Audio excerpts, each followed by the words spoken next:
இளைஞரணி மாநாடு வரும் 21ஆம் தேதி நடைபெறும் என அறிவிப்பு வெளியாகியுள்ளது. விவரங்களோடு இணைகிறார் செய்தியாளர் ரமேஷ். வணக்கம் ரமேஷ். திமுக இளைஞரணியின் 2வது மாநில மாநாடு ஏற்கனவே இந்த மழைகளால் ஒத்திவைக்கப்பட்ட நிலையில் வரும் 21ஆம் தேதி என அறிவிப்பு வெளியாகியுள்ளது. எங்கே இந்த மாநாடானது நடைபெறவுள்ளது? விவரங்கள் என்ன? வணக்கம். திமுக இளைஞரணி மாநாடு ஜனவரி 21ஆம் தேதி, அதாவது ஞாயிற்றுக்கிழமை அன்று சேலத்தில் நடைபெறும் என்று திமுக தலைமை அதிகாரப்பூர்வமாக அறிவித்திருக்கிறது.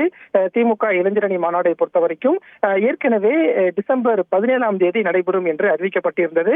ஆனால் மிக்ஜாம் புயல் பாதிப்பால் வட மாவட்டங்கள் அதிகம் பாதிக்கப்பட்ட நிலையில் மாநாடு டிசம்பர் 24ஆம் தேதிக்கு ஒத்திவைக்கப்பட்டிருந்தது. ஆனால் தென் மாவட்டங்களிலும் மழை பாதிப்பு அதிகம் இருந்ததால் திமுக இளைஞரணி மாநாடு என்பது 2 முறை ஒத்திவைக்கப்பட்ட நிலையில் மாநாடு எப்போது நடைபெறும் என்ற எதிர்பார்ப்பு இருந்த நிலையில் ஜனவரி 21ஆம் தேதி நடைபெறும் என்ற அதிகாரப்பூர்வ அறிவிப்பு ஒன்றை வெளியிட்டிருக்கிறது.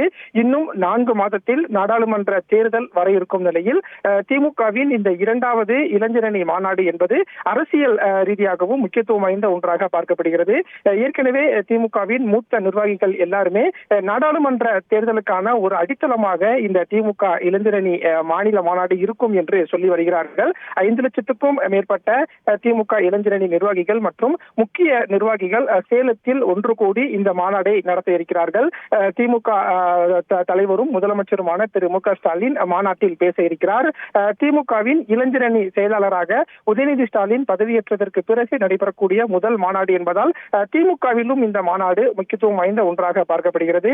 ஜனவரி இறுதியில் அல்லது பிப்ரவரி மாதம் நாடாளுமன்ற தேர்தலுக்கான பேச்சுவார்த்தை என்பதும் தொடங்க இருக்கக்கூடிய சூழல்ல திமுகவின் இளைஞரணி மாநாடு என்பது அரசியல் ரீதியாகவும் முக்கியத்துவம் வாய்ந்த ஒன்றாகவே பார்க்கப்படுகிறது.